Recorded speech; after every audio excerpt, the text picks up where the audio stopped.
This week, we're closing our series on Burn the Ships, and we're asking what are the things in our life that we need to physically and spiritually get rid of and toss it out. Welcome to the 167. 1, 2, 3, let's go!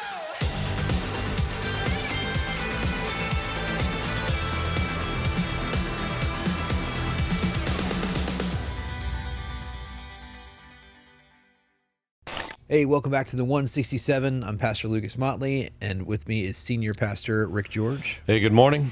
And we are wrapping up our Burn the Ships series. Yeah, we put a bow on it this past Sunday. Put a match on it. Yeah, we did. Put a match to it. So I want to begin by saying thank you to everyone who posted something on social media of burning the ship, burning that piece of paper. I saw, I don't know, a dozen or so video clips and people burning their ships, and a special shout out and appreciation to the few people who hashtagged Pastor Rick is awesome. So, I had somebody come up to me after service, she's like, how do I tag you? And I was like, well, do you follow us on Facebook? And she said, yeah. And I said, well, then you can just start typing New Life and it'll tag itself. Otherwise, you can hashtag. yeah. So if you do a search for hashtags, I don't know how many followers or how many posts are going to be under the hashtag Pastor Rick is awesome. I didn't look, but I know there's one right after this. I know there's at least one or two. That's good. Yeah, and we handed out matchbooks Yes. for our people at church, and we gave them a piece of paper and said, what is the thing that you need to get rid of, and sent them home to hopefully not start a fire in their home. Yeah, and one of our church members who is in the insurance world explained to me on Sunday, that's a bad idea. Yeah. Don't give away matches. That's a bad idea. Too I told him, late. I was like, well, we didn't hand him out on the way in. Yeah. He was like, oh, thank goodness. So this Sunday, though, we were talking about, Paul talking about finishing the race and running it well. And we were also talking about the passage of Scripture where it talks about how the people, there's basically revival, right? Like they come, they bring the gospel message to the Gentiles, and it starts to spread throughout the town. And they literally have if you say a book burning now, that doesn't sound really good. Like that has a lot of negative connotations. But what they were doing was they were bringing out books on sorcery and the occult and things like that, and then bringing them to town and burning them and saying, we don't want these anymore. I don't want this in my life anymore. Right. I don't know if they brought them custom matches. Probably. They might have. That's where we got the idea. Yeah. Just has Paul's face on it. But you were talking about in there, you said successful teams have no plan B. So talking about how championship teams, they don't go into the season going, hey guys, our goal is just to survive, to not be beat by 30 points every game. Yeah. And so I was just curious for you, what is something that when you think of, there's no plan B, there's only plan A. What is the plan A for New Life Community Church? The plan A for 25 years has been pretty simple. It's in our 4 points of the mission statement, and it's the first one. It's for people to know God. Mm-hmm. None of the other parts of it matter if you don't know God. So our plan A is we want people to know God. We want to preach God's love. We want people to come into the church and hear the message of repentance. We want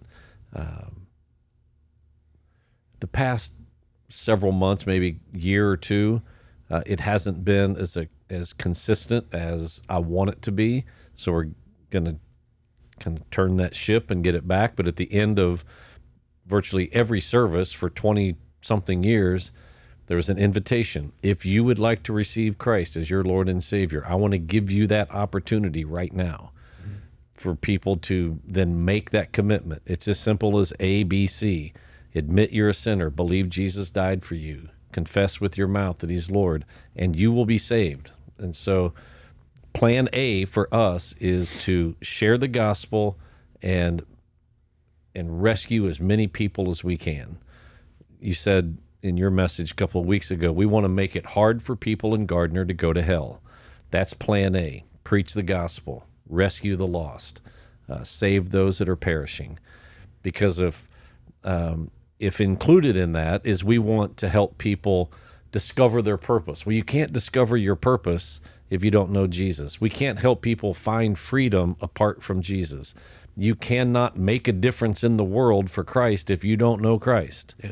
I mean, you can make a difference in the world. It's just not going to be a good difference. Well, I just got off the phone yesterday with a young woman, and she was literally calling around to churches, and she was looking kind of for a recovery program. She said, I was like, how can I help you? She said, I'm looking for, I was in AA, but it's not working for me. I don't know why. And so I told her, I was like, well, like Grace Baptist, they do Celebrate Recovery. That's pretty similar. We do Freedom Ministry. And so we started talking about, kind of the problems and different things like that. And she said, well, I'll just be honest with you. I'm kind of angry at God, and I don't believe that Jesus is Christ. And I went, well, we're not intimidated by that. We'd love for you to come. But I said, maybe that's why none of this is working. She's trying to find freedom from her addiction. She feels lost. She doesn't have a purpose. And there's so many people that are trying to do that. They're trying to go out and, be philanthropic, right? But not Christ-like. Or they're trying to live a disciplined life, but, it's just, white knuckling it the whole way. They don't actually walk in freedom. They walk in guilt and shame and, oppression. Yeah. So that plan A is salvation. Mm-hmm. And if we don't get that right, then it doesn't, none of it matters. It's on your own power. It's self-righteousness. And so someone says, yes, I found freedom from my addiction but I don't know Jesus. Well, good. You're just going to get cuts in the line to hell. You go to the front of the line, but you're still going to hell. So that's of the most importance. Salvation, plan A. Everything else follows after that. And just to piggyback on that, we, followers of Jesus, the church, we are God's plan A for that to happen. There's not a plan B. There's no other, well, if you don't tell them, there'll be another way. It's like, no, he set it all up. And he's like, you go, you make disciples, you share the gospel. This week, I'm going to talk about, spoiler alert. So I'll talk a little bit about our role in that we read in Scripture, how will they know if you don't tell them? Like, they can't know God if you don't tell them about God. And how will you tell them unless you're sent? Well, you're being sent. You are plan A. I think that is something that myself and I think other Christians struggle with, I think, the most. Like this, the young woman I talked to, she said, I'm angry at God because this happened, this happened, this happened. And, I feel that responsibility a lot where people are saying, well, how come God didn't do this? And how come God didn't do this? And how come he didn't do, and I'm like going, why didn't you? Why didn't I? Why didn't somebody step in? And I think it is an awesome responsibility when you come to realize that as a Christ followers, that we are plan A. Like, I love it when God miraculously intervenes in our situations. And I love it when he, shows up in unexpected ways. And yet plan A is it's our responsibility. It's like we're supposed to be spreading the gospel. We're supposed to be praying for people. We're supposed to be going to the lost and broken. And so, but very often when someone is lost and broken and they lose their life, or, you're at a funeral and people are like, why did God let this happen? And it's like, well, the difference is if someone is a Christ follower, we go, oh, that's okay. They're in heaven, they're with Jesus. And if they're not, we're going, why would God let this happen? And I'm going, yes, but if we had taken that responsibility, if we had gone into that, and everybody gets to make their own choice. But I think it's just an awesome responsibility to accept, if we can accept it without the God complex and without the, the guilt and shame of it. But it's like, if we can receive that and go, man, I am plan A of God. He called me to go and make disciples. Yeah, I think that's so powerful. Yeah, so it's not our responsibility to make the salvation happen. Mm-hmm. Like, that's God's responsibility. Our responsibility is to tell them about it, to lead them there. God has already set the stage. He tells us in Romans that no one is without excuse. Like if you just look, he has created everything. He has revealed himself to people. What's happening currently in our culture with an awakening or a stirring of spiritual interest and an increased desire to explore God or church or spiritual things. It's happening across our country right now. I believe it's because in moments of crisis, in big cultural moments, that thing inside of us, the way I make sense of it to me is when God created me in his image, when he created us, he wove into the fabric of our being part of him. It's his DNA. Yeah.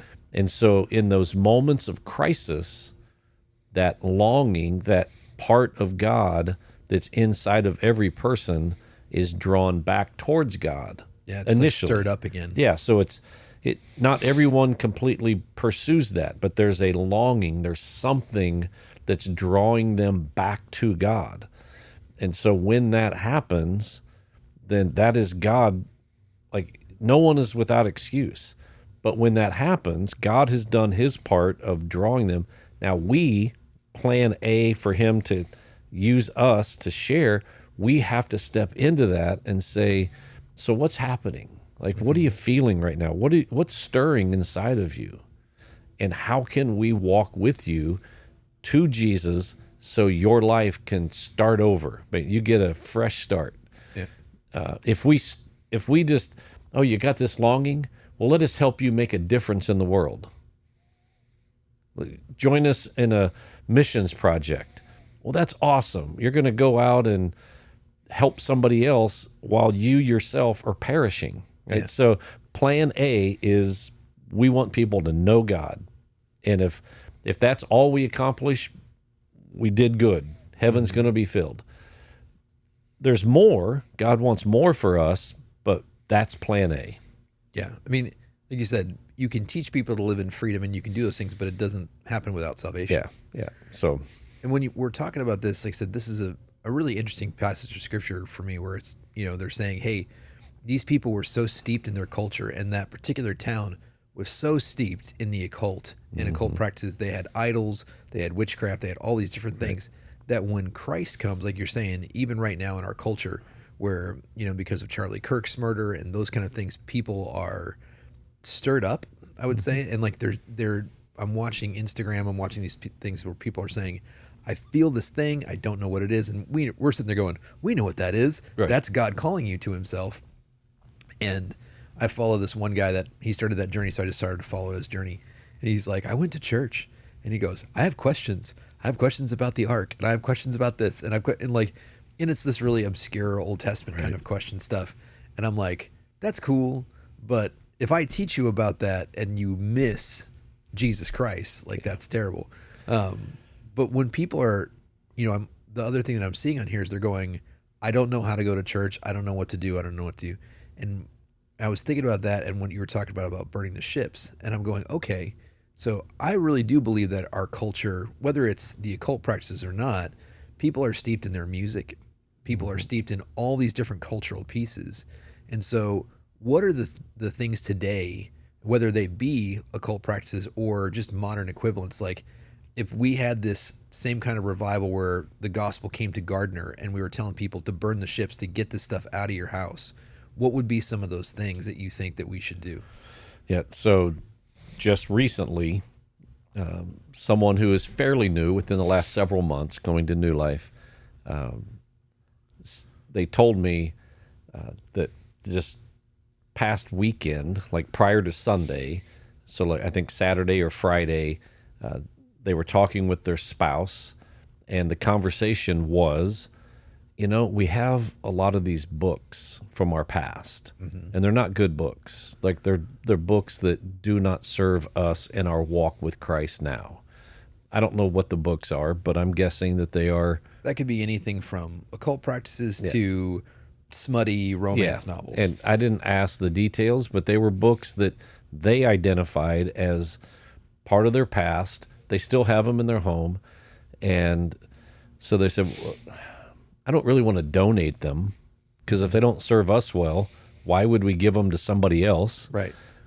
And so then the wife says to him, so what do you want to do? Just go out and burn them or something? And he's like, no. well, he said, I don't know if we should do that. And then they come to church and I read the passage about burning the books. And he said, when you said that, we both just like,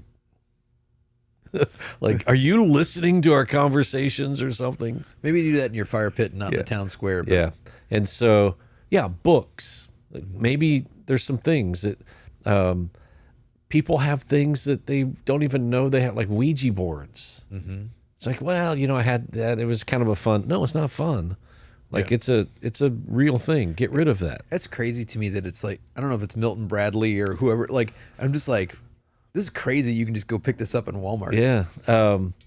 There are people who dabble around. They've got like tarot cards. I mean, they're not super, but they've got these. And it's a gun. It's fun. It's get rid of that stuff. It's fascinating to me that people will put a spiritual significance on something and yet think that it's not idol worship. And I'll say that, like, so I was working with two of our young adults, and I'm not picking on them. Like, these are those things that I think it's important. You don't know.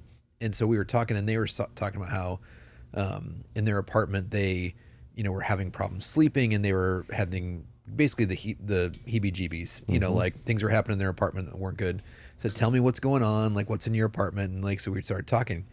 One of the girls has this pretty elaborate collection of crystals, and she was like, is that wrong? And I was like, well, I'm not crazy, so I'm just like, is this something that, like, you went out to a national park and you picked up a geode and you took it home and you think it's a pretty shiny rock? And she's like, oh no, 100%, I bought this from dealers online that are like, this crystal will do X, Y, and Z for you spiritually. And I was like, no, that's idol. Like, if you think it is spiritual, then it is spiritual. And if it's not spiritual of Christ, then it's not of Christ. Mm-hmm.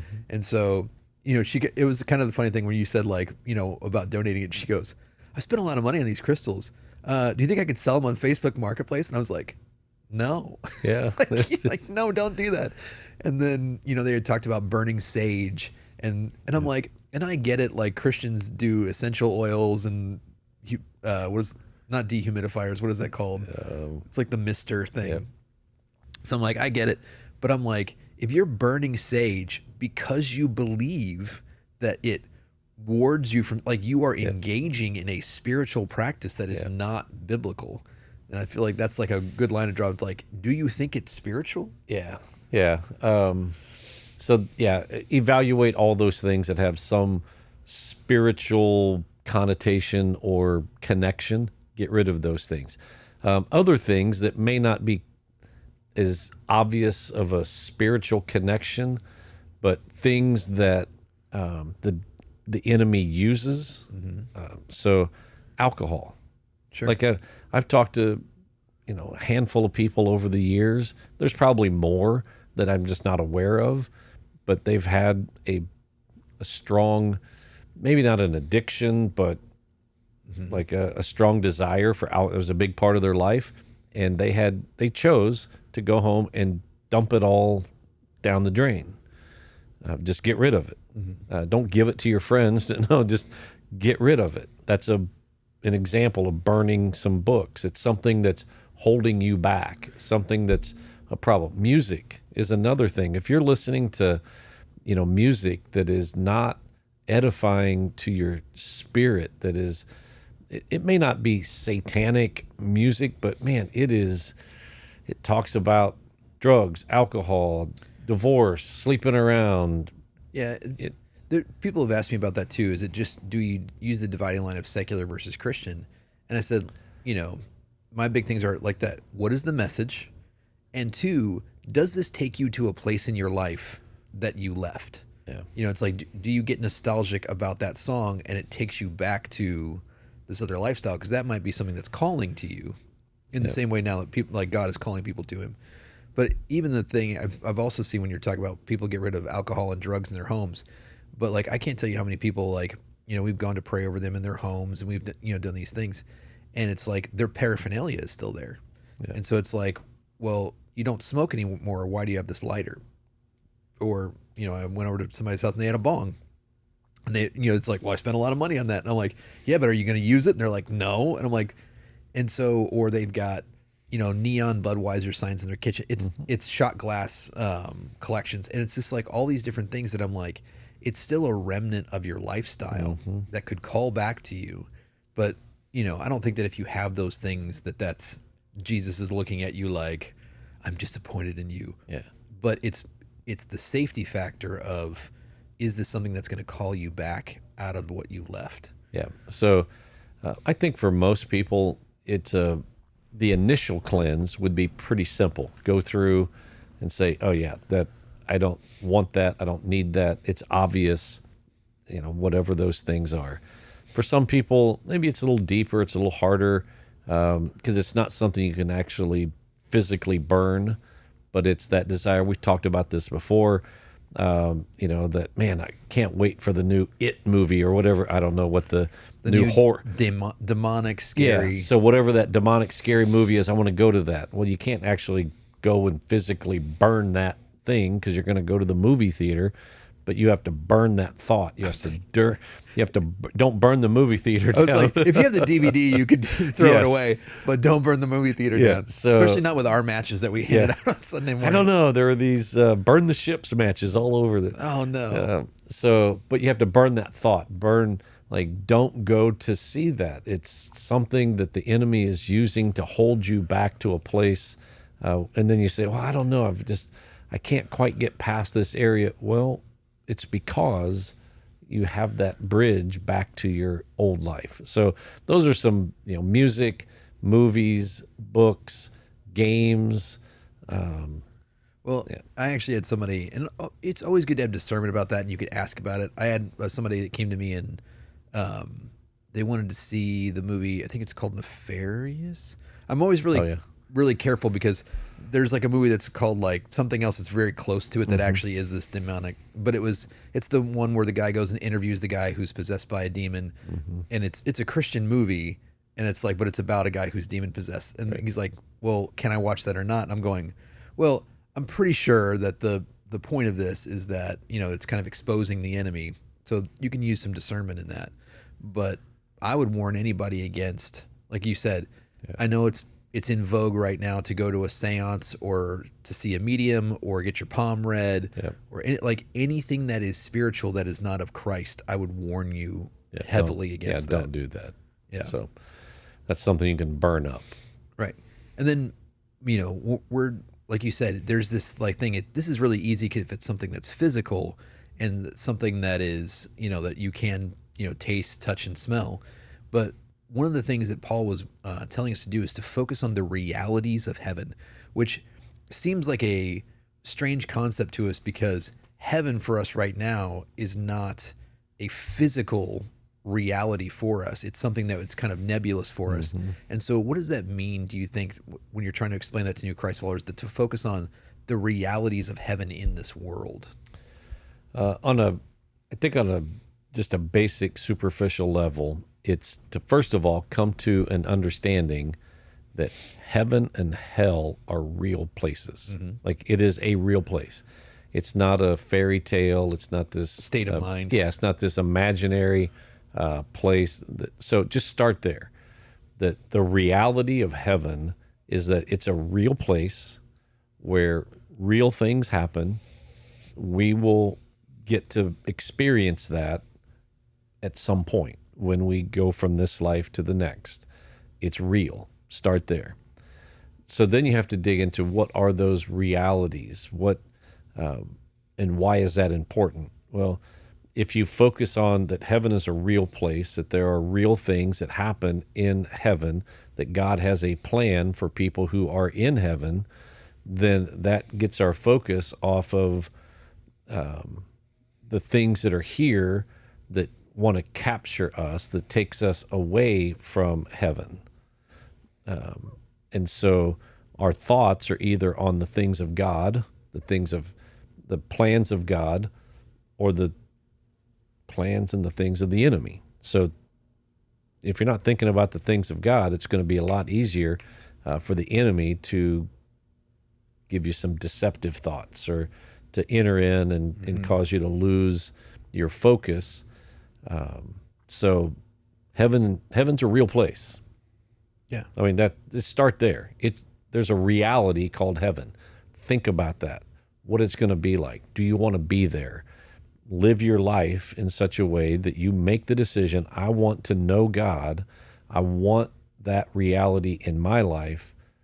And then that'll kind of propel you into the next phases, the next steps to get you into a closer relationship with Christ, so you can live out his plan for you here, and you get to enjoy the reality of heaven one day. Well, yeah, I think if heaven is a nebulous place, it's kind of like, people just go, well, this life sucks and I just live here, and maybe there's this thing, and it leads us to despair, and it leads us to to get stuck very easily, I think.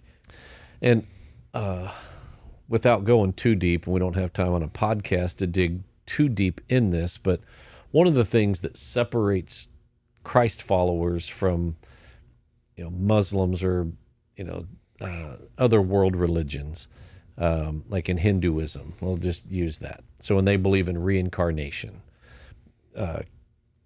Christians do not. Okay, this is just clear. Like, we have one life here. Did you hear that, Christians? Yeah. So when we die, we stand before God, and then the wheat and the chaff are separated, the goats and the sheep, and so you're either going to spend eternity in the reality of heaven, or you spend eternity in the reality of hell. Right. So that's what Christians believe. That's what the Bible teaches. That's what God instructs us. Well, you get into other world religions who believe in reincarnation. Well, one, there's not a sense of urgency, because I'm just going to come back again. Like, so I think it's laissez-faire, I can do whatever. I'm passionate, but I'm going to come back in another life to do something else. So we have the reality of heaven. They're living under the assumption that there's another reality, that I get to come back and do something else. And so I'll give it a shot in my next life. It's like that sense of urgency. I want to live with a sense of urgency. I think followers of Christ should live with a sense of urgency, an urgency to tell other people that there is a reality called heaven and a reality called hell, and we don't have time to waste. So I got to burn the things that are holding me back, because we're running. Yeah. Like this race, we're going to hit the finish line at some point, and we're not coming back as a goat or we're not coming back as a different person, a new person, to a cricket or a cow. Yeah, like, no, this is it. And then we have the reality of heaven awaiting us. Well, and there's this really, I think, fascinating relationship between every time you usually in the New Testament in the Greek where you're reading the word the truth, Jesus says, I'm the way, the truth, and the life. And the word truth means reality. It means not like we've talked about this before in the podcast, not your truth, my truth. It doesn't mean a perspective. It means reality. Yeah, it's what is real. Yeah. And so when you live in the reality of heaven, it's like going, yes, that heaven is a real place, that we're supposed to, that's that prayer, thy kingdom come, thy will be done on earth as it is in heaven. Like, we're ambassadors of heaven, and we want to bring a piece of that here on earth. But this is the way that you live your life. And I think that sometimes we get caught up in, well, this is my perspective, this is my religion because I'm a Christ follower. And it's like, no, that is your reality. Right. And so, it's kind of funny, like when people in the culture come against you and they're like, well, I think that this is true. And it's like, well, I don't care, but we live in that culture, I think, right now where it really is testing the bounds of what reality is, where people will come to you and tell you that they're a cat, and you're just sitting there going, I love you. I really hope that you change your mind about that. That is not objectively the reality that we live in. Yeah. And yet, there's this sliding scale then that when it comes to then Christianity, where people say there is a God, he loves you, he sent Jesus, all these things. And it's like, well, I understand that you believe that. I'm like, no, that is reality. Yes. And that's where, again, you can't go super deep on a 30-minute podcast, but with some of the cultural trends, with, I can be whoever I want to be. I can be a cat. It goes into the gender identity crisis where you have boys saying, no, I'm a girl. I want you to see me as a girl. Well, that is not reality. So the reality of heaven, there's a reality here. So there are real things. It's not opinions. It's not make-believe. It's not your feelings. It's reality. What's hilarious, so this is not that particular, not that, but so like they were talking about, somebody had posted this picture and it was really funny because it was a celebrity that has had a lot of work done, like a lot of plastic surgery done. And they had a kid and the kid didn't look anything like them. And they were like, I don't understand why they don't look like their mom. And it's like, because that's not the reality of her genetics. Yeah. And so she can say, this is my nose, these are my cheekbones, this is like all this stuff. But then when she passes her genetics on to her daughter, it is very evident that that's an illusion. It's not reality. Yeah. And so, you know, just it doesn't even have to be the controversial issues, but it's just these small things where it's like we think that we trick ourselves that, well, if I can appear this way, if I can have this surgery, if I can change things physically, then it will actually change the core reality of what it is. Like, no. That's embedded in your genetics. It's not going to change that. Yeah. So you can feel any way you want to feel. You can believe that you're anyone, and like, I guess you have the right to do that, but there will come a time when reality hits and you'll realize, well, that's not who you are. So I could go out and say, I'm the owner of a business. Like, that's what I want. Like, I feel like I deserve to have a part of that business like anybody else. And if I showed up at their board meeting to go into closed chambers and make decisions about that company just because I think I should, I'm going to realize, no, you're not a part of this company, and they're going to escort me out. Right. You can believe that you're a police officer and you can put on a uniform, and as soon as they identify you as somebody who's not, you're going to get arrested, you're going to get charged, you're going to go to prison for impersonating, and because that's not reality. You can pretend, but it's not reality. It's like the sovereign citizen trend where like cops pull people over and they're like, I'm a sovereign citizen, and be like, that's not going to work out for you. Like that's going to. I'm not driving. I'm traveling. Okay, well, you can travel right to jail. Because you're breaking the law. That's not reality. So there is a reality called heaven. We need to live with that reality in mind, and the things of heaven, we live them out here the best we can. Yeah, because someday the reality is going to reassert itself. Exactly. So, a couple last things. One is when someone's coming into church for the first time, like we have some new believers, people are discovering church, and we're telling them, burn the ships, those kind of things. For those people, their entire life is their ship. So what do you think would be like some of the top things, like right away, here's what some things that you need to stop doing? The places that you go. It's just not healthy. It's hard to overcome an alcohol problem if you go to the bar all the time. Yeah. Sometimes you need to get rid of the people you hang around with. They're just bad influences. It's hard, but you need to get rid of them.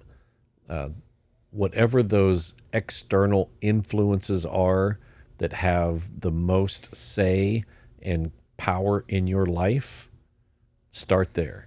I know it's hard. For some people, it's, hey, I just burnt it all right out of the gate. Kudos, God bless you. That's awesome. I think that's the best way, but not everybody can physically do that. They would have a nervous breakdown or whatever. They're not at that point. And so, okay, well, let's talk about the most influential or powerful things in your life. What are they? Identify them, and then just start getting rid of one at a time. Get rid of them. Well, I even see that too, though, where somebody will come and be like, I got rid of everything. And I'm like, what about this? And they're like, oh, I don't want to get rid of that. And I'm like, burning the ships is something that we do. Like, I've been a Christ follower my whole life. I'm still doing it. I still, these things, they creep in. There's something that I didn't think was a problem. It's like, you got to keep doing it. Yeah. But I might tack onto that, just like what you talked about today, which is walk through your house. What are the remnants of your old life that you need to get rid of? In the same way of, like we just went through, our basement flooded not too long ago, and we had to go through it and go, what do we actually want to keep, and what possibly has damage done to it through mold. And if I put it back in my house, it starts to infect the rest of the house. And so it's like, I think that just going through your house and saying like, do I really need this? Is this something that's edifying? Yeah. And then the last question I had was, you challenged us, what Paul challenged us to run the race, finish well. And so you talked about like, I want to drive. I want it to be like, at the end of those movies where they pull up and the car's on fire and it's just, and it's like, woo, I made it. And it's like, so when you think of, running that race well, when it feels like that moment, what's something personal for you that like, so we can ground that for people of going, yes, when I run the race, I want this to happen. And I think it's really potent for us because, we've seen, and I don't mean to keep bringing this up, but like I watched a little bit of Charlie Kirk's memorial service and I'm going, this is insane that, like it's, the amount of impact that this has and the things that people say about you when when you're at your funeral. It's not like, well, that son of a gun, he still owed me $5, but it's like, this is something that I want said about me when I finish. Yeah. So for me, I think the thing that motivates me, the thing that I think is important is that heaven is more populated because of me. That I told people about Jesus, that they didn't spend eternity in hell. So to finish well means that I run that race, and for the entirety of the race, I'm telling people about Jesus. I'm leading people to a relationship with Christ. And when I finish this race, again, I don't know all the details of heaven. I know it's real. I don't know if I'll be able to sit and like, ooh, I remember you. I remember you. I don't know if it'll be like that, but I think there will be some understanding that all this, all this section, whatever, all these people have some tie back. Maybe you planted the seed, maybe you watered the seed, maybe you harvested, but you were a part of, look at all of this. And so to me, that's finishing strong till my last breath, to tell people God loves you, Jesus died for you, there's a real place called heaven, and he has an amazing plan for your life if you'll just trust him and love him back. Yeah. Well, I think that that's something that we don't necessarily think of a lot of times when we're thinking about our legacy and things like that. I know a lot of people that, when Patrick Mahomes goes to meet his maker, I don't think they're going to look at his stats.